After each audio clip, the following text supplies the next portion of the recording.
You're listening to Airey Bros Radio. Be there or be square, because it's all killer, no filler. So magic is the art and science of changing consciousness in conformity with will. It's a set of a huge grab bag of techniques drawn from all over the world. Everyone's doing magic all the time already, because you're already willing what you want for your life, or your mind is already fixating on things all day long. It's like whatever you think about is going to be brought into focus. If you've ever written down something that you want to happen and then worked to make it happen, you've done magic. Magician is the world's oldest profession, not prostitute. That came second, though. That's why we get along so well. You know, magic in itself is largely neutral and benign. Religion is a one-size-fits-all answer. Magic is a you figure it out yourself, or as Crowley put it, get a machete and hack your own way through the jungle. My podcast is called Ultraculture with Jason Louv. Yes, hello. This is Jason Louv, and you are listening to Airey Bros Radio. You know, when we hear magic with a K, everyone's butthole puckers. Everyone's like, "Oh my God, you're talking black magic." So for our audience and for us, how do we demystify that, and how do we kind of get to the practical use in your everyday life? Okay, great. Real simple.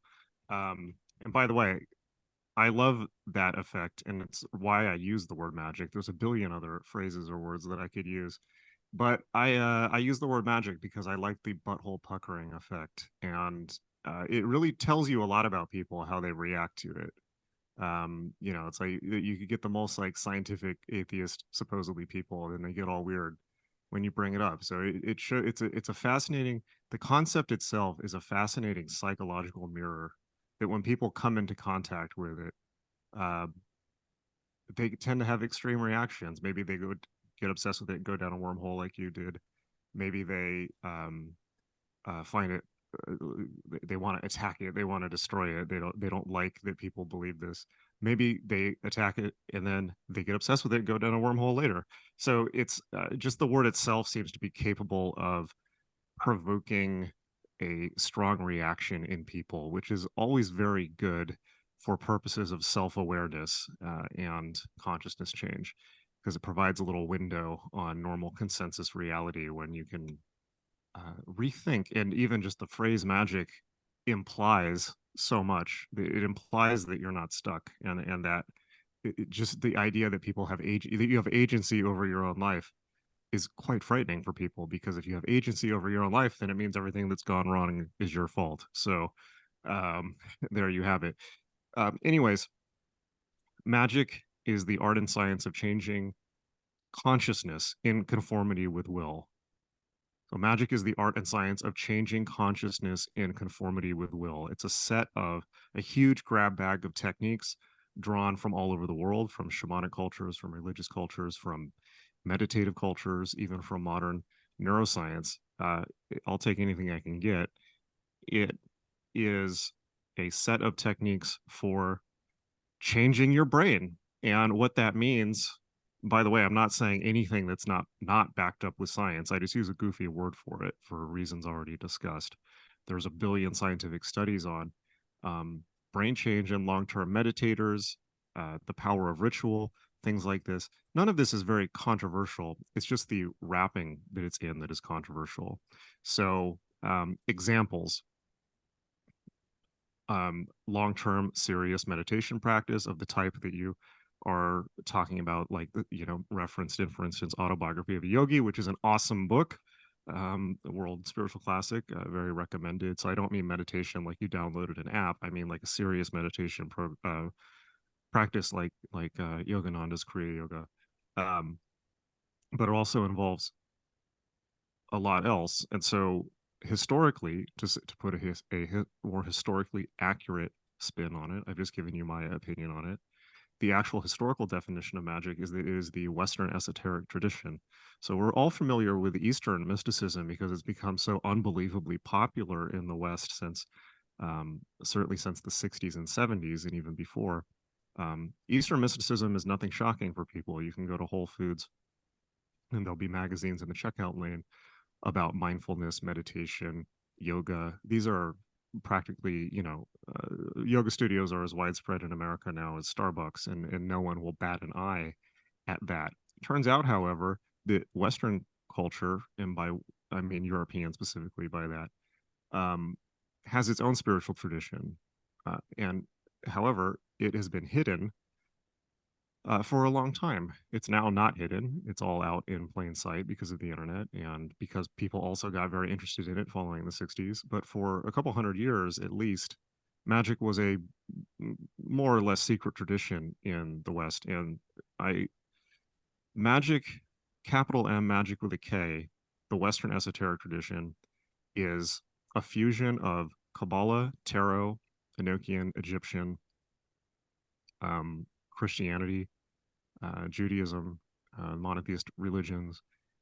It's a huge grab bag of techniques that have been traditionally used by people to cause radical change in their brain. The way that it's different from the Eastern traditions is that in Eastern traditions, you're sitting on your ass thinking. I mean, all the work is done internally. You're sitting on your ass, training yourself to focus, and training yourself to use your mind much more efficiently than the average person is able to do. Not in a way that gives you supernatural powers or lets you be more than human, because I don't believe in that. It simply allows you to fully use what you have. So the Eastern traditions are very much about sitting on your ass and meditating, where the Western traditions are about enacting brain change outside of the body. What I mean by that is where an Eastern meditator would be meditating to train their mind. A more Western approach would be doing magical ritual outside yourself to train to focus your brain. And so a good entry point to this concept, because this is a fairly large concept to unpack, but a good entry point to this concept and this way of doing things is the idea of the mandala. So if you're familiar with Carl Jung, he was very into mandalas. A mandala is almost like an occult symbol that you make or a map that you draw of your consciousness, but it's being done outside of yourself in symbolic form to better understand yourself, which is the same thing that art is essentially. And so this is where Western spirituality, quote unquote, broadly speaking, differs and diverges from Eastern spirituality in that it is largely about taking physical actions outside of yourself, using your body to change your mind. And these days, we are lucky enough that we get to combine both meditation and magic. So so my final point on that, my final definition is meditation is sitting and training your mind internally, and magic is enacting externally the change, almost play acting the change you would like to occur in your life. So you're saying all those hours I put in with my app, I'm not meditating? What app are you on? Oak. I don't know that one. I guess just to clarify, I don't have anything against meditation. No, I know. I'm just cracking a little joke. No, I think that everything is good. I'm not knocking Yeah. it. So I just want to clarify that for people listening. Yeah. Knocking meditation apps. They're not the end all be all. And they should be a gateway towards a more structured and serious practice. Well, Jason, you mentioned a more structured, serious practice, and to go back to that Magic for Beginners video that pulled me in, the two notebooks, your dream notebook and your meditation notebook. Is that what you mean by more practical, like taking, as you say, like scientific data of your meditation and what comes up, or is there more that entails than that? Yeah, so you're talking about the practice of the magical diary or the magical record, and essentially all that is you're writing down what you every time you do an experiment, whether it's ritual or meditation or whatever, you do some type of practice. You write down when you did it, how you did it, the environmental conditions, and what happened. And the benefit of that is that you can go back and see the patterns. And I recommend this for everyone, even just diarying, keeping a diary. Even if you're not doing any of this, just keeping a diary. A lot of times people do these techniques and they're expecting like Marvel Cinematic Universe special effects budget, and it just ain't so. We're talking about things that are just meant to make subtle changes within your own mind. And they can be very subtle. However, and for that reason, people can do things like this and say, like, what's the big deal? Nothing happened. It didn't work. Nothing happened. They did a big ritual for something. Nothing happened. Okay, well, tell me that in 3 months when you go back and read your record and you see all of a sudden these incredible patterns emerging that you didn't even realize of your meditation experiences lining up, your dreams lining up. I mean, it really, magic done in this way really is an ongoing conversation with your own unconscious mind, but a directed and intentional conversation with your unconscious. And did you come into this because you said prior that you like using the term magic because it kind of pulls people away or kind of makes them scratch their head. What kind of got you into this? I've listened to some of your interviews, but what kind of got you into this and your ability to be open? Because in the world when we're dealing with magic, like we said with the butthole pucker, and it's hard to kind of dive deep. And I would imagine with some of the podcasts you've had and some of the talks you've had, sometimes you're talking to some people that you're not too sure about. So how do you like remain open and take in all these tools to your toolbox? You know, I mean, to be honest with you, and this is a great testament to people, you know, knock on wood, I really haven't had any problems with people. I mean, I occasionally get maybe a mentally imbalanced person, and I'm not nothing against that either. It just sometimes it can be, it needs to be managed.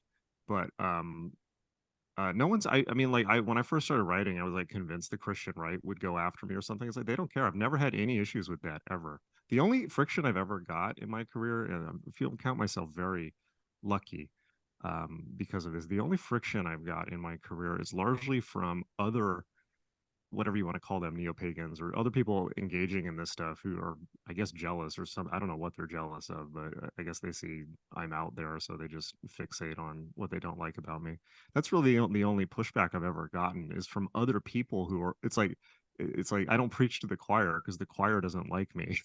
So, you know, but in terms of the public, I find, you know, I was convinced that there would be difficulties with it, but I found quite the opposite. There's a tremendous amount of interest in this stuff from all walks of life, from every type of profession, background, race, gender, orientation, you name it, because everyone, particularly now, feels that they want more control over their life and they feel like things are out of control. I was just thinking yesterday, um, I don't know if you've followed the entire Elon Musk saga over the last year, but he's been, you know, he bought Twitter and people are kind of saying he's going off the rails a little bit. He might be using ketamine too much. And you know, there was this whole thing about trying to fight Mark Zuckerberg, and you know, it's a little concerning because he seems, you know, a little is fraying at the edges, and it occurred to me yesterday. It's like, you know, we have a huge mental health crisis in the world, certainly in America. There's a huge mental health crisis, and it's like if even the richest man in the world is subject to it, there's a serious conversation we need to have. And I think that everyone, this is both the best and in some ways the worst time to be alive in human history because we have it better than literally anyone has ever had it, no matter how rich you've been in the past. We have it so good. It's just that boggles my mind every day. Every day I wake up and I'm like, I try as much as possible to be thankful. It's like we have running water, we have technology, we have the internet. I can't imagine myself existing before the internet. So, but at the same time, we have this crisis, this like epidemic of loss of meaning, of loss of structure. People don't have religion, and I mean, that's not necessarily a bad thing, but they haven't really replaced that with that religious impulse with a structure that works for them. You know, we all went through the pandemic. It feels like the world, you know, the world shits itself on a 24-hour news cycle. And so I think everyone is interested in something that will give them agency and control, at least over their own life, like a steering system and a guidance system. And that's what magic is. And that's what it can provide for people very, very well. And that's why so many people have become reinterested in this tradition, which has been ongoing. It's never ended. It's every generation advances and develops the topic, but it's probably more popular now than it ever has been before. And that's what I've been working for.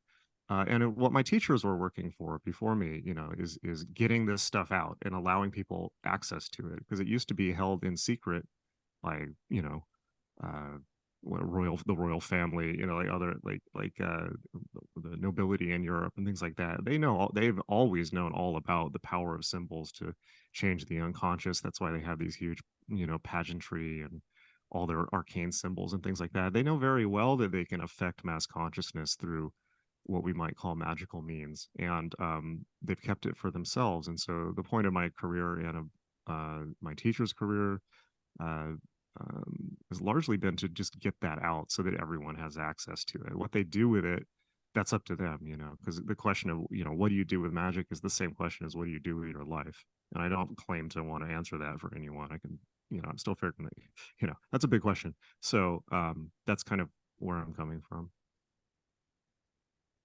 And I think a lot of, I guess, the roadblock for a lot of people when they start to look into this is their perspective on it. And I think almost immediately when people look into this, I think the most common name that tends to come up is someone like Aleister Crowley. And it's hard pressed to find a podcast or, do some information and listen to some other people talk without them coming from it from a negative perspective, or he was, a demon and all these other things. Is there positive to pull from Crowley? Or Yeah, Crowley is the best writer of magic that has ever lived. Yeah. And that doesn't mean that he was a saint, because he wasn't, but that wasn't what he was trying to put across.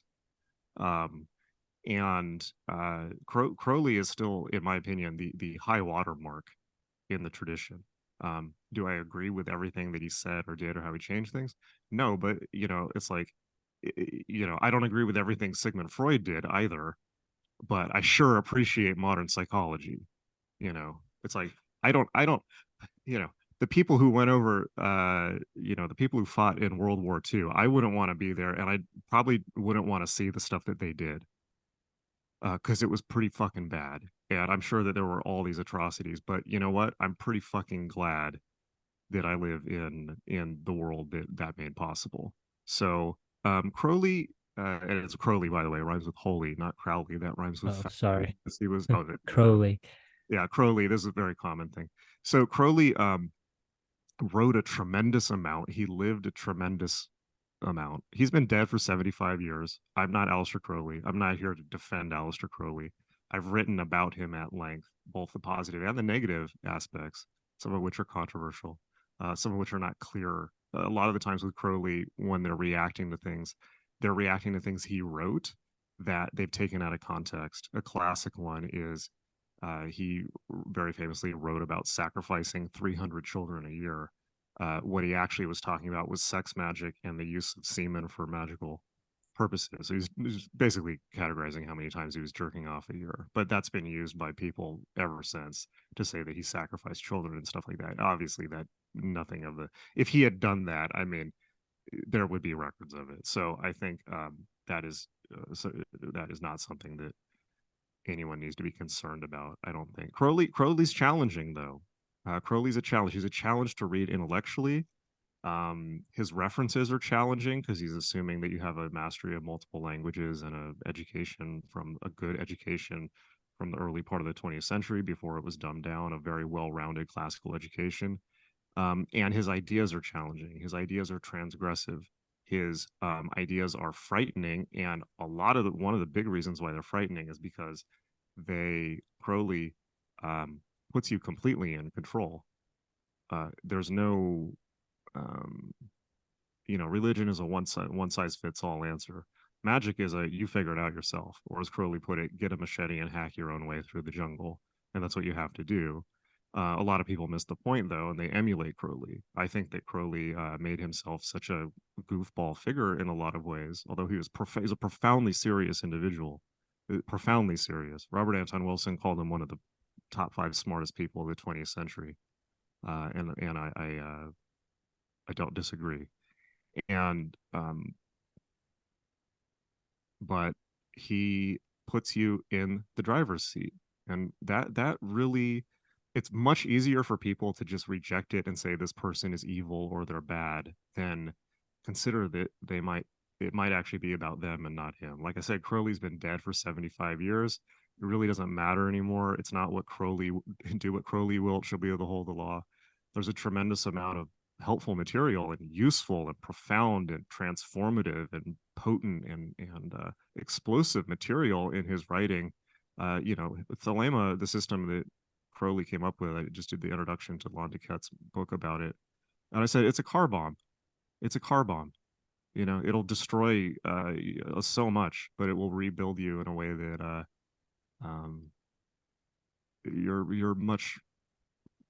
It'll rebuild you better if you follow it through. And so that's kind of my take. I see Crowley as one writer. He's one theoretician and one tactician of the magical tradition. He's certainly not the only one. He is not the entire tradition. We've got Dion Fortune, we've got Austin Osman Spare, we've got the Chaos Magicians, we've got um, lots of things that are magic but aren't called magic, like neurolinguistic programming. There's a huge, there's John Lilly, Timothy Leary. There's hundreds, thousands of people, maybe tens of thousands or more, have written about this topic, and it's something that human beings have been doing since the dawn of fucking time. I don't know if I can swear on this podcast. Yeah, you're good. Right. So the magical impulse is magician is the world's oldest profession, not prostitute. That came second, though. That's why we get along so well. But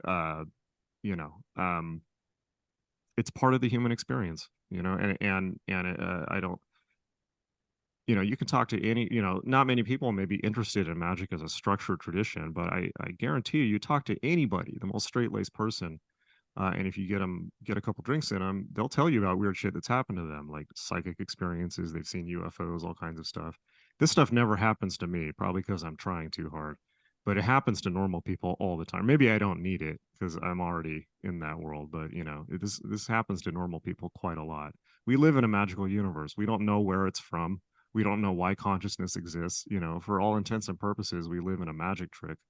It's nothing but magic, and it's profound and beautiful and wonderful. And magic, done correctly, is all about acknowledging that and interacting with it. It's about, as William Burroughs, another great magician, said, when you start doing magic, the sensation is like the universe wakes up and starts talking to you, and it's like, yeah, it's the only way to go, in my opinion. It's like you want to be living in an intelligent universe that has your best interests in mind, or rather, I should put it, you want to be in a conversation with the universe, and it is a conversation. It's not like here's the Bible, just do this. It's a conversation. With that mindset of hacking your way through it and figuring it out, can people in doing that go down the wrong path or get themselves in trouble because they don't necessarily know what they're doing? I think that yes, but that's true of anything in life. Yeah. And I think that in my now over 25 years of experience, and I've worked with tens of thousands of people from all walks of life, and I've met and worked with, the people who have been doing it a lot longer than me. I think that the quote unquote dangers largely come from side things. And what I mean by that is a lot of people get into magic who are also into drugs, or they get into drugs later because drugs alter consciousness. And so, of course, it's fascinating to people who want to be doing that because it's an easy shortcut. The problem is, as we all know, drugs will fuck you. And I don't care how smart or, how much of a willpower you think you have. Like heroin, for instance, will fuck you. It's over. If you become a heroin addict, it's here in the show now. And so this is what happened with Crowley. It's what happened with William Burroughs, although he, was on methadone for the second half of his life. But I stand by that a lot of the times when people observe what they believe to be fallout from magic, they're observing the effects of drugs, hard drugs. The other one is that, as you might imagine, a lot of people with mental health issues are attracted to magic because they want to use it to self-medicate. And there's nothing wrong with meditation and mindfulness and doing things if they're healthy for you, but magic is not a medical thing. It's not going to help you in that sense. You need medical professional supervision if you're medicated or you have pre-existing mental health issues. Magic is not a place to go to fix that. The traditional places are places to go to fix that. So I guess what I'm trying to say is that magic in itself is completely neutral. It's benign, for the most part, unless you start dealing with, demons or God knows what, but there's no reason to do that. It's largely all that stuff, all that demonic black magic stuff is largely relic of a superstitious past. It's not necessary. It's not needed. Although people seem to continually get obsessed with it, so I guess that's a failing. But magic in itself is largely neutral and benign. It's like, there's nothing inherently evil about meditating or journaling about what you want to happen in your life, or writing down your dreams, or getting into altered states of consciousness, or doing ritual. All that stuff is great. But magic tends to there's kind of like comorbidities at times with other things that are hard. It's hard for people on the outside to understand the difference, because people don't understand what magic is. So they just look at somebody like Crowley and they see the heroin addiction, all this shit, all this shit that was going on, and they say that that's the fault of magic. Well, no, it's not. It's the fault of heroin. So, don't do drugs. Jason, I really appreciate you addressing those two topics. And prior, you said that people do magic and then they expect a Marvel movie, and you've done a pretty good job of given history and research on John Dee and summoning angels. And can you kind of go into that and how that might get misinterpreted, and how people can use angels in their daily lives? Sure. So magic's really a spectrum, and I think that look, everyone listening to this or in this Zoom room has done magic. If you've ever written down a list of something that you want, if you've ever written down something that you want to happen and then work to make it happen, you've done magic, right? If you've ever gotten a message from a dream that was important for your life, you've done magic.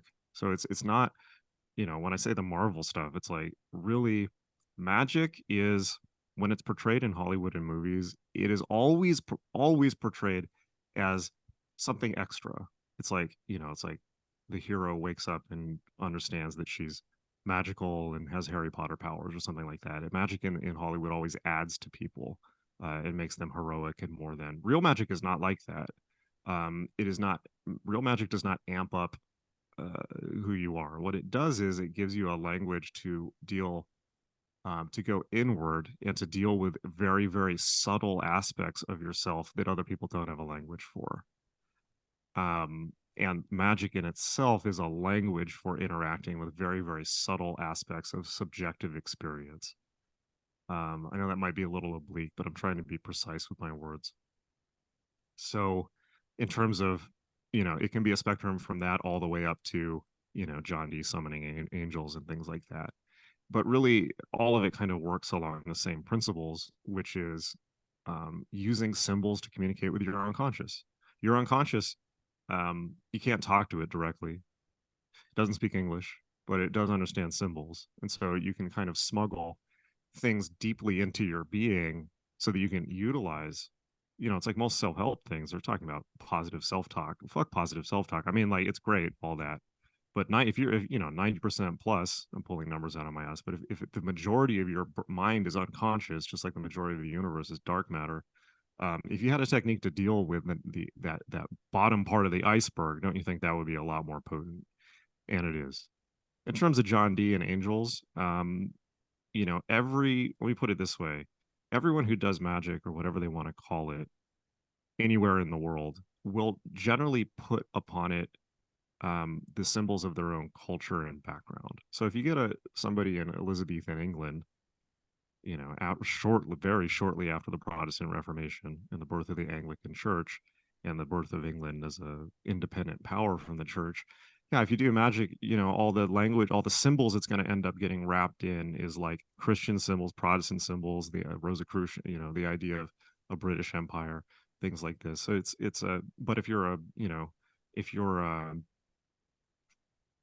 I don't know, a Huichol shaman or something like that, then you're going to get beaded psychedelic skulls or jaguars or Aztec pyramids or things like this. And if you're a postmodern 2023 person, you're going to get memes, or whatever. It's like you're what we're looking at is symbolic system ways that people have represented altered states of consciousness to themselves with cultural symbols that were available. And that's probably the most spicy I'm going to get on that topic, rather than say angels are objectively real or anything like that, which I could do, but I'm going to keep it mild. And so for the people that are listening, probably like myself and Jimmy, when we've taken a deep dive and listened to your talks and some of your podcasts, and they want to learn more about this, and they're not their buttholes loosened up a little bit, it's not puckered as much. What sort of kind of Magick for Dummies kind of books or works would you put them in, point in that direction? My I mean, web, your stuff for yeah, sure. Magick.me. That's what it's there, not for dummies, but I mean Magick.me, which is MAGICK.me. It's my school for magic meditation and mysticism. The whole point of that site is to condense all of this stuff into very, very quick segmented information that you could absorb. You can get the entire tradition at that site. And as much as I've been able to, we all have our own inherent unconscious biases. But as much as I've been able to, I've tried to strip all of the unnecessary packaging off of it. So that's what I'd recommend. There's tons of free stuff. You can get started. There's a free meditation. If you want to just experience magic, go to start.magick.me. So it's start.magick.me. And I have like a whole guided meditation there. There's also guided meditations on YouTube, but I recommend that one. And that'll give you a little bit of a taste of it and kind of get you going. And then I'll also send you kind of a step-by-step on how to get started with it. Thank you. Yeah, there's others. I mean, there's other stuff I can recommend, but like honestly, if I do say so myself, I think Magick.me is probably the best bet on that. And that's why I put 10 years of my life into making it, you know.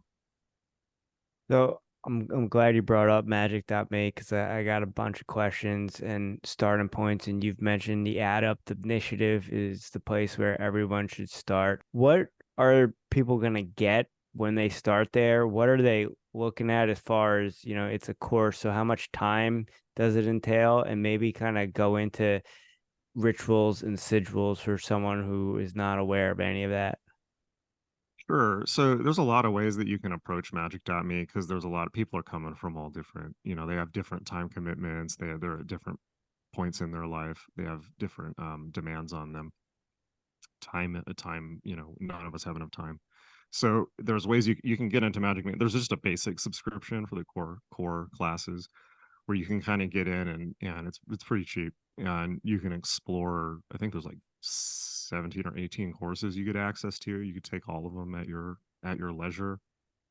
And it's everything from chaos magic to hermeticism, ceremonial magic, astral projection, I Ching, tarot, you name it. It's all in there. It's like, here you go. Here's the buffet table, you know, knock yourself out and you know, be good to each other.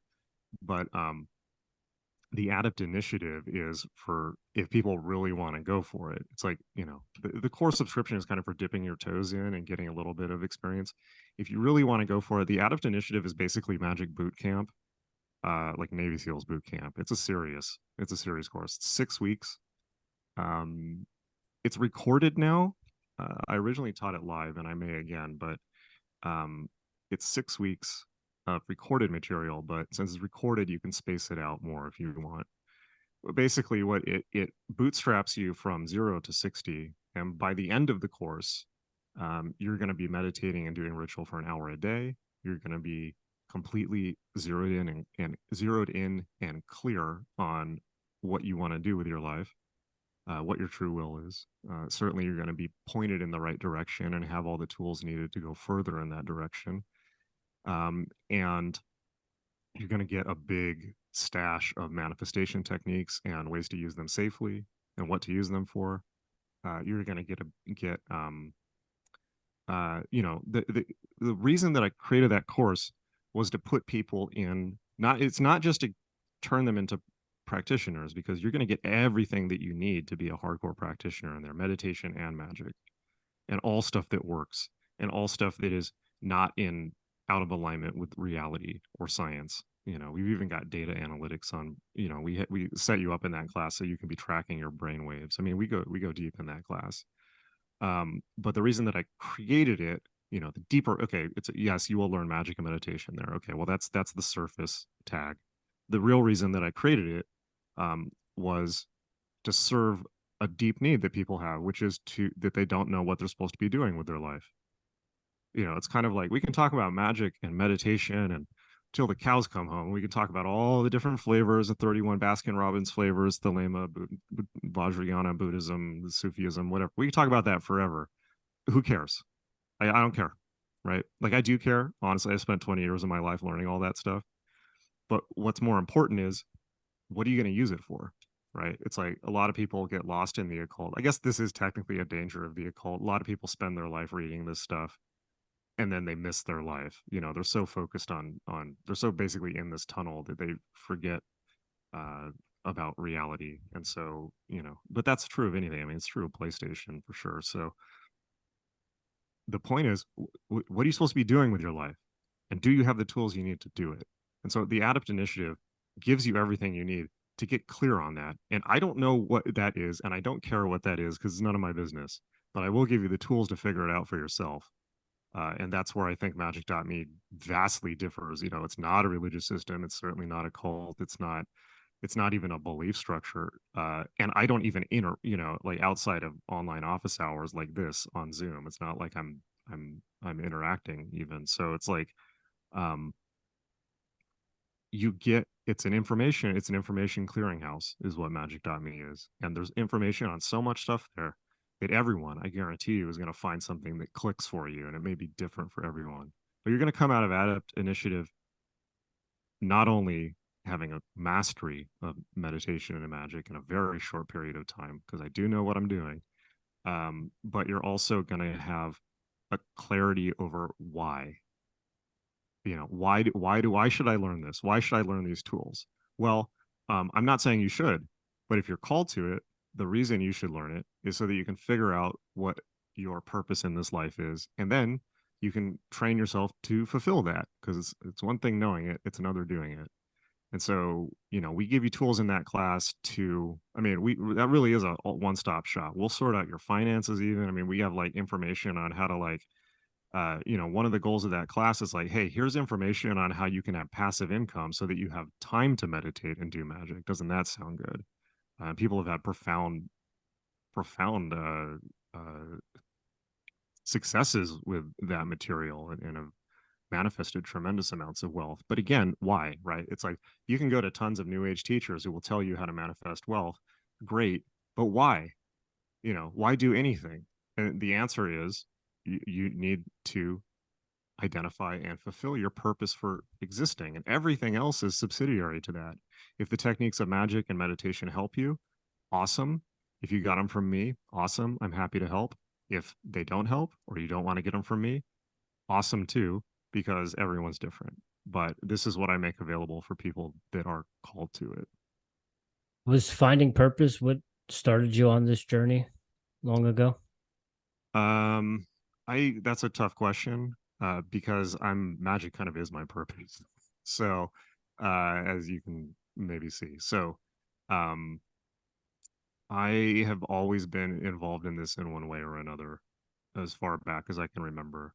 But I only formally became involved in it as a teenager, 15, 16. And, it just came into my life all at once. And then it just became my overwhelming obsession, and it's like, I spent my entire, as soon as from the age of 16 till now, every single thing that I've done has been for magic. Every job I've worked, every relationship I've been in, every decision I've made in my life, every waking minute goes into it. So why? I don't know. It just seems to be that's how it's worked out. I've tried to do different things and it hasn't gone well. So, these things are, what I mean is like, I just tried to get away from all this and go into corporate America for a while, but it was just miserable and nothing worked. And then when I went back to it, it worked. So, why? I don't know. It's like these are mysterious things. Did magic find you, or did you find magic at 16? I think magic found me. So when you started that path at 16, did you ever think you'd be a cartoon character? Oh, you mean Midnight Gospel? Yeah. No, I did not.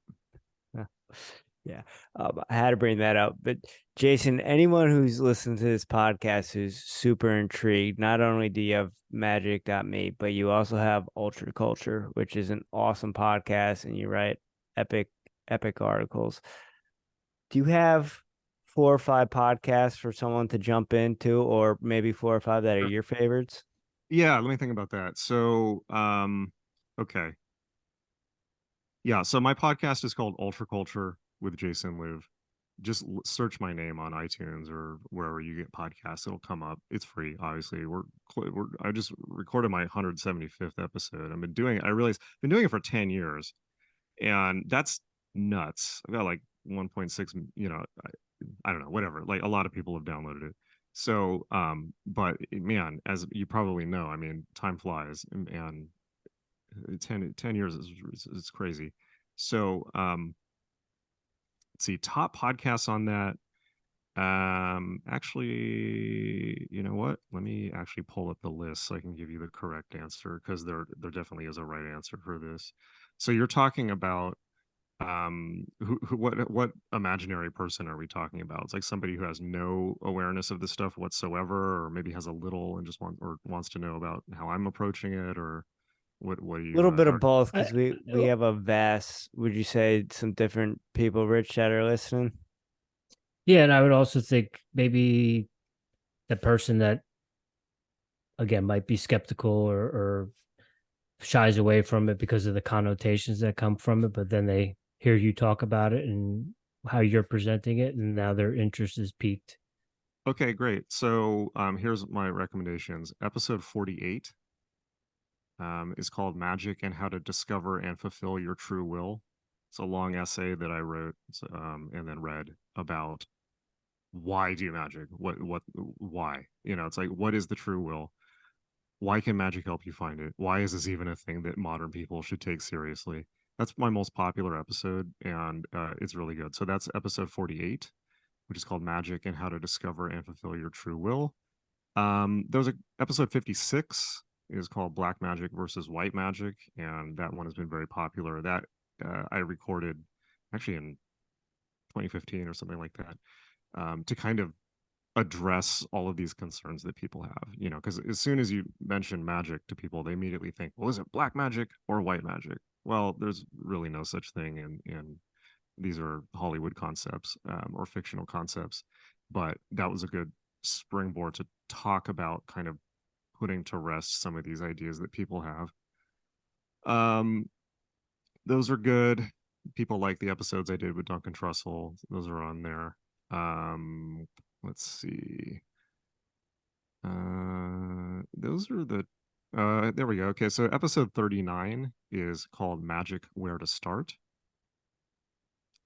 And that is an introduction. Like, I guess if you're gonna listen to one, the first one you should listen to is that. And it's literally just, it explains how to start magic and how to get on the path. That's 3. Maybe there's other ones. Let's see. Episode 77 is called Magic For Myths, 7 Mistakes. And that also kind of dispels some of these concerns that people may have about stuff they've heard about it. So it's kind of like clearing up. Basically, in that podcast, I clear up what's a myth about magic, and then I talk about what mistakes you actually can make while doing magic, and how to not make them. So that's a good episode. I think I'll probably keep it to that 4. Those are all pretty hefty podcasts, so that would be a good introductory pack. Hopefully you can put them in your show notes or something like that. Yeah, definitely. And what about your favorite interview? Yeah. I love all my children equally. So yeah, I'm not telling. I like all of them. I've been really enjoying. I think the show's been. I finally, after I moved, and after the drama died down from COVID and all of that, I've been able, thankfully, to knock on wood, I've been able to get into a pretty productive groove. So the podcast now comes out every Monday, 3 a.m. Pacific time, every week, and I've really enjoyed. I think it's getting, like I said, I've been doing it for 10 years, but I think even just in the last few months, it's really picked up. And I've really enjoyed. I'm kind of interviewing. I don't just do magic stuff, by the way. Like, It's largely kind of spiritual stuff, but I do a lot of counterculture, pop culture stuff too. I've been interviewing people who, writers who lived as tramps and hobos recently, which is super fun. Um, I was interviewing somebody who wrote a book about black metal, things like this. So um, I think the most recent ones are all really good. So I would start there. Yeah, that's kind of where I've been dabbling in this summer. And I must say your interview with Damien Eccles is it was someone, again, you hear that name, right? But then I listened to it, and it was very enlightening for me to kind of take away anything I've ever heard about him before, and then just kind of listen with an open mind. I'm like, oh, all right, he's a human being who's pretty intelligent. Oh yeah, I was really happy to finally be able to do that one. I did this like a month ago or two in New Orleans. Yeah, Damien is great. And I really um value his stuff. And I think that he's also one of the sweetest people I've met. Just very, very sweet, genuine person. And that's hard to come by. It really is. And it should be valued when you find it. Um, he's always got his own because he's still trying to clear his name. And I went, by the way, to the courthouse in West Memphis when he was trying to get the court to look at DNA evidence, which has now been found, and they won't even test. There's everything you need. Like there's lots of people online that. Well, I guess I shouldn't wade into this because it's really not my lane. But what I will say is, I went to the courthouse in West Memphis just to show support when he was trying to get DNA testing, and I walked away without any doubt in my mind that he had been done dirty by the state, and it was dark. Like it was dark. It's kind of like I was at the courthouse, and it's just like, wow, it's like this is the type of place where if the powers that be want you to disappear, you're going to disappear, and no one's going to be able to do anything about it. It was scary. So yeah, Damien's great, and it's a phenomenal testament. I mean, talk about a magic trick, getting off death row. That's pretty good. So Yeah, it's a really good listen. Jason, is there anything that we haven't discussed with you and your work that you would like to share? I mean, we could talk. Oh, there's a billion. I think what I would say is check out magic.me, check out my podcast. Also check out my website, which is just jasonlouv.com. And it has link. You might just want to go to that because it also has links to magic.me and the podcast and all my writing and my book. I've written 8 books now. John Dee and the Empire of Angels is the most recent one. It's the full history of Western magic. I recommend that. But everything I've done is at that site. I've done a lot of weird shit in my life. I worked in advertising. I've had billboards up in Times Square. I used to work doing PowerPoint for Buzz Aldrin, of all people. I worked with Google's Artisan Machine Intelligence program on AI. I find myself in weird situations quite frequently. So I would check out jasonlouv.com. Very cool. Put that in the show notes as well. What was it like working with Buzz Aldrin? I mean, I got to meet him once, and it's basically like meeting Superman. The dude's like over 6 feet tall. He's sturdy. I mean, the guy's in his 80s, but like he could, and there's video of him. Like you get the feeling like he could knock you out with one punch. And there's definitely video of that online. There's Bart Sabrell. What's that? Was the guy's name Bart Sabrell? Was the guy he? You're the guy he clocked. Yeah. I don't know. I saw that. I can't remember now. It was like a guy who went up and claimed that the moon landing was fake, and Buzz Aldrin turns around and decks him in the face full force. It was awesome. So yeah. I mean that's a long story, but yeah. Never met a guy with a firmer handshake than Buzz Aldrin. Put it that way. Okay. The guy's intense. Yeah. Jason, I appreciate you saying that there's a lot we could get into. When I started writing down questions, I started writing an essay, and I was like, oh, I'm going to have to pull this back a little bit. So I appreciate you helping us give our audience a Magic for Beginners lesson. And now we have 4 rapid fire questions for you. So the first question I got for you is, are you a coffee drinker? Oh, I love this. This is a great question. This is, okay, this is interesting. You should ask me this. So I have been a coffee drinker since I was 5. I have, 23andMe tells me that I actually have a genetic predisposition to caffeine addiction. So yes, however, in the last 2 months, I've done this before, but I've done it again in the last 2 months. I got completely off of caffeine, alcohol, and sugar. And let me tell you, there's pros and cons to that.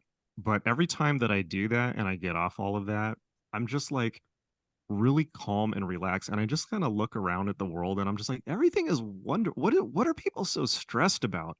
And then like you go online and it's just like, oh, Biden, Donald Trump, economy, blah, blah, blah. And you just realize that everyone has been strung out on stimulants for 500 years, and this thing that we're all in is largely a drug trip. I mean, Terence McKenna said that in Food of the Gods, but you really get that when you actually go off those substances. One thing that I found out, by the way, this really shocked me. The way that caffeine functions, the mechanism of caffeine, is that it constricts blood flow in the brain, which is totally counterintuitive because I don't know about you, but I always assumed caffeine just made your heart beat faster and pump more blood various places. But it actually constricts the blood flow to your brain, which I suppose gives you more tunnel vision or something like that. But I was like, okay, so basically you're telling me that for the last 500 years, the majority of global culture, I mean, we can talk about whatever, Western civilization, whatever, but at this point, the majority of global culture has been operating with decreased blood flow to their brains. Might this explain a few things? And I have to tell you, it's like when you go off all that stuff. I mean, I kind of fell off the wagon. I've been drinking like they're just natural stevia sodas with caffeine, so I got to get back on the wagon. It's the world's most addictive substance, but when it's a totally different feeling when you're completely off all that stuff. You feel like there's more blood in your brain. You feel like it's harder to get the intensive focus needed to like work on certain things, but I highly recommend it as an experiment. Do you plan on continuing, or is this just Yeah, so yeah, because I mean, like probably for most people, the COVID period was so utterly personally destructive and devastating for me on so many different levels, that yeah, I've just been trying to kind of get on even keel since. So that's kind of one of the things I've been doing. When you did drink coffee, how did you brew it and how did you take it? Okay, so if you drink coffee, I'm going to give you my all-time ultimate coffee recipe. Get an Instant Pot. Do you know what these are? Yeah. Yeah. Get an Instant Pot and make your coffee in that. You can drop like, 1 tablespoon of ground up coffee per cup in an Instant Pot. When it comes out, not only will it taste better because it's going to pressurize it and push all the caffeine and flavor out of the beans. It's gonna, it's basically gonna be capable of killing an elephant. So not literally, but it's just like a little bit of that will go a long way. You basically end up with this like ultra high octane crack coffee that you should kind of parcel out slowly. But yeah, it's very good. That's my hack for making coffee. No one else has figured this out yet, so TM copyright. But yeah, use a pressure cooker and yeah, you will lose your mind though, so be careful. How did you come to that process? Just I mean, trial and error? Or... I'm a big fan of the Instant Pot, so just Yeah, one day. that's it. That's awesome. I never thought about that. We're AeroPress guys, and that's a whole kind of pressure through the beans to the grinds. What do you think of those? I mean, I've had mine probably for a decade at this point. It's great because I travel. I used to travel a lot more, and I moved around a lot the past 10 years. So it's great to not have to have a Mr. Coffee or some of the other things, and or if you're out in the woods camping or whatever, it makes a pretty solid cup of coffee. That's awesome. I've had that recommended to me, and I've seen people use them, but I've never had one. So maybe I mean, French press is pretty easy way to do it. And then I got really for a while I was doing, I forget what this is called, but you probably know what I'm talking about. It's like basically it looks like a handheld coffee filter, and you put all the coffee in a literal filter inside it, pour the hot water in and cover it, and then you put it on a cup, and it like triggers it to coffee to come out into the cup. Do you know what I'm talking about? Kind of like a pour over, like a Yeah, Chemex. Yeah, I mean, they're like $5 on Amazon, but they make pretty good cups of coffee. Okay. You take it at black? Black with some cream, no sugar. Okay. I'm looking forward to this one. We kind of got into it a little bit here and there, but Jason, do you have any daily practices or rituals that you do on a regular basis to show up as the strongest version of yourself? Yeah, I got tons. And I think that I mean, there's a ton we could talk about, but I think that the number one thing that I would recommend, and I know this is going to sound new agey, but who cares? The number one thing that I recommend at this point in my life, I think, as a daily ritual is as soon as you wake up, think of the 3 things that you're grateful for in your life. I know that sounds like very not Marvel Cinematic Universe, but generating gratitude for your situation, and the people in your life, is one of the best forms of magic that I know. And it sounds like a small thing, but it's really not. Gratitude is one of there's I'm going to relate this to the Instant Pot. There's very few, everything in life, it's either like good or fast, right? It's like it's quality, but it's slow, or it's good enough, but it's fast. Very rarely do you get 2. There's like no free lunches in this universe, but there's a few. One of them is the Instant Pot. The Instant Pot makes things both better and more cheaply. Like, go figure. And quickly. Like, it hits all, it's like, go figure, right? There's a hell of an invention for you. It's like one of those few like total wins in life, the Instant Pot. Another one is gratitude, because gratitude, the gratitude generating the emotion of gratitude, um it seems to be a largely, most emotions immediately turn into their opposite, or turn into their opposite on an extended timeline. And there's 2 that don't. One is, in my experience, one is laughter and one is gratitude. So if you can generate those emotions as much as possible, your quality of life will be much, much, much more. And I think that this is so important now, because it's like, it's amazing. It's like I go on Reddit or whatever, and it's just like everyone's miserable. And they're miserable about the government, or they're miserable about whatever. And like I said, we live in a magical universe. This is an incredible time to be alive. There are the reason everyone has access. If you're listening to this podcast, then you have some type of internet accessible device. And if you have some type of internet accessible device, then you have access to literally the entire collected knowledge of humanity for all time, plus AI. So anything that you want to do in your life is just the only thing separating you with it is a good plan and some strong action. Nobody can claim that they don't have access to information or tools at this point, because it's all available. So the thing that, we have all this advanced technology. We've got AI, we've got the internet, we've got atomic bombs, we've got everything you could imagine, and all of that is new. But what is not new and what has not changed is what's between our ears. It's the exact same thing that people have been using to fuck up human history for all of human history. So luckily, we do have techniques for consciousness change, like magic or meditation, or there's a bunch of other ones. So magic, at the end of the day, for me, is a set of techniques for, as the Tibetans would put it, Tibetan Buddhists, conditioning the mind stream.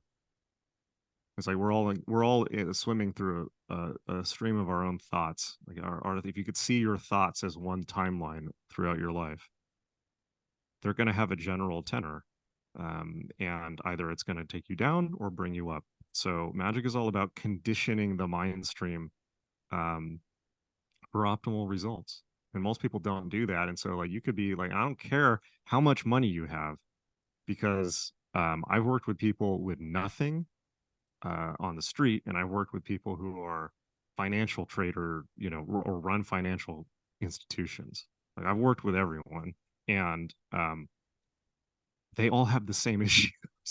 It's like no amount of money is going to solve your existential dread. It's just not. And so I don't know. I don't remember how I got on that point, but Gratitude. Gratitude, yeah. Yeah. Conditioning your mind stream, or maybe just to make it even more simple, conditioning. one thing you realize really quick when you start doing magic is that the world is composed of almost infinite information, and your life is largely a series of decisions of what to focus on. And we always have that option to exercise no matter what. And so I have to force myself, every day. It's just like focus, find what you're grateful for. And as soon as you ask yourself that question, you'll find it. Or think back to moments from your life that you're grateful for. If you don't feel like there's anything currently that you're grateful for, I mean, try harder if you can't find anything, but you're alive. It's good to be grateful that you're still breathing. Every day above ground's a good day. But yeah, that's kind of how my take on that. Yeah, Awesome. gratitudes have been a game changer for me as well. I do them at the end of the day, but I'm gonna have to throw them in there at the beginning as well. Because I just there's nothing I didn't. That's just how I do it. I mean, all right, how has it been a game changer for you? when I'm having just a day, it helps me find that I'm not really having a day. It helps me find that I have things in my life. And we have a saying here, we say better than most. When someone asks you how you're doing, we always say better than most, because you've said it a couple times in this podcast. There's a lot of people in this world, and there's a lot of people dealing with a lot of different things. And in the spectrum of the world, I'm better than most. I have a roof over my head, I have a family, I'm doing all right. So those are when I can find those when I'm having a day, it brings me back. That's wonderful. Yeah. Jason, what are you listening to right now? Music, podcasts, audiobooks? Are you reading anything? I've been mostly reading okay, let me think. Music, I don't know. I mean, I have everything on I was just able to I have this huge music collection. I was just able to connect AI to it so that I can ask it to make playlists for me, which is pretty cool. But I tend to okay, let me think about these things bit by bit. Music, my favorite music genre right now, and probably will be forever at this point, is those 10-hour extended beats to study to videos on YouTube. David Byrne wrote a book called from Talking Heads wrote a book called How Music Works, where he made the observation that music is always conditioned by the environment in which it is supposed to be consumed. Meaning, Bach or Beethoven or whoever kind of came up with the idea of the concert hall for acoustically tuned concert hall for classical piano recitals, and he the grand piano was created for when people were in these giant amphitheaters without electronic amplification. So it was meant for that environment. Or you have punk rock or the Ramones was meant, as he says, was meant for you're supposed to see that at CBGBs with sticky floors and on the grimy Lower East Side stuff. But people now are not in those environments. The environment that we're on is we're on the computer all day. And so I think that the genre that is most adapted to the modern world, and I think it needs to be considered as a genre. It's not even seen by music critics, is these long extended plays, or you'll get somebody will slow down Evangelist track from Blade Runner to 5 hours or something like that. And those are great because you can have them on in the background while you're working. It's adapted to how people live now, which is doing knowledge work on the computer, a lot of people. And so I think that genre of long extended plays, whether they're extended mixes or just extended ambient music on YouTube, I think should be considered as its own genre and looked at. Books, I read a ton. What am I reading right now? Letters to a Young Contrarian by Christopher Hitchens, who I love. Total acerbic atheist. I need that in my life. Whenever I get too woo, I read Christopher Hitchens. John Milton. What the hell am I reading? Right where you say, I'm just looking at the books on my stack here. The best poems in world history, edited by Harold Bloom. An anthology of fantasy writing, edited by Jeff and Ann Vandermeer, who wrote Annihilation. I found a copy of Right Where You Were Sitting Now by Robert Anton Wilson, signed, which I was very happy about. So I've been reading that. I've been back into Burroughs. Yeah, I mean, I've got The Ticket That Exploded by Burroughs. Right now, actually, let's see what I'm really into. I'm reading a novel by David Keenan, who wrote England's Hidden Reverse. I just had him on the podcast. That's one of my favorite interviews of all time. And so he's music journalist who was into magic for decades and then became a novelist. So he wrote a novel about the IRA that I'm reading. So I'll read anything. I mean, and in terms of in terms of movies, let's see, I just rewatched the remake of RoboCop. That was very good. I've been on the PlayStation too much, but yeah. Do you read multiple books at a time, or you try to? Yeah. Okay. But I also use books as reference material, so I'm dipping in and out of tons all at the same time. Okay. Jason, last one for you. Do you have a guilty pleasure or guilty pleasures? Tons. Like what? Give me I mean, PlayStation, but what I'm. That's justifiable. Yeah, I mean, I don't have a whole lot of spare time, but most of it is spent with, just people I care about, my dog. You said you gave up sugar for a couple months. Did you have a sweet tooth or something particular that you? No, it's just, I mean, sugar is, refined sugar is really bad for you, and feeds bacteria and all this. So it was mostly for the psychological and health effects. I don't have a problem with sugar, although I definitely caffeine's a thing. Okay. Cool. Awesome. Jason, thank you so much for your time. This was an honor for me. I know you're a super busy man who's got a lot going on. So for you to take an hour to chat with me and Rich, I really appreciate it. Oh, totally. Yeah, no, I really enjoyed it. Thank you. It's an honor for me as well, too. Thank you for having me on. Yeah, I really appreciate you shedding some more light. I really enjoyed your conversations with Duncan, and so to actually sit down and have a conversation with you and unpucker my butthole even a little bit more, I'm very grateful for that. So thank you. Well, let me ask you: do you feel like you have a different opinion of magic now than when we first the beginning of the podcast? Like, did anything shift for you?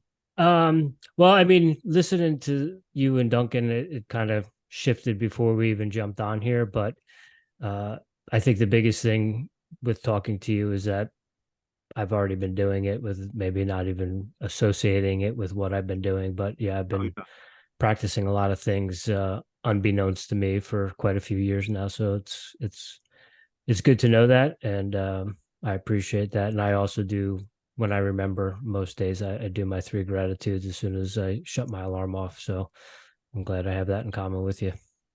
Very cool. Yeah, everyone's doing magic all the time already, because you're already willing what you want for your life, or your mind is already fixating on things all day long. And if you're like most people, your mind is probably fixating on what you don't want to happen, not what you do want to happen. So, and that will, it's like whatever you think about is going to be, let me put it this way, brought into focus, and is more likely going to be something that which is again why gratitude is so important. You're training your mind to focus on what you want, not what you don't want. So everyone's doing magic all the time, so you might as well get good at it. Because I'm not the first person to say that, but it seems to be how it goes. Well, I'm going to work harder at getting better at it for sure now. Thank you, sir. I appreciate your time tonight. It's an honor and a pleasure. Me too. So jasonlouv.com, magic.me, magick.me. The gates of infinity will be open for you there.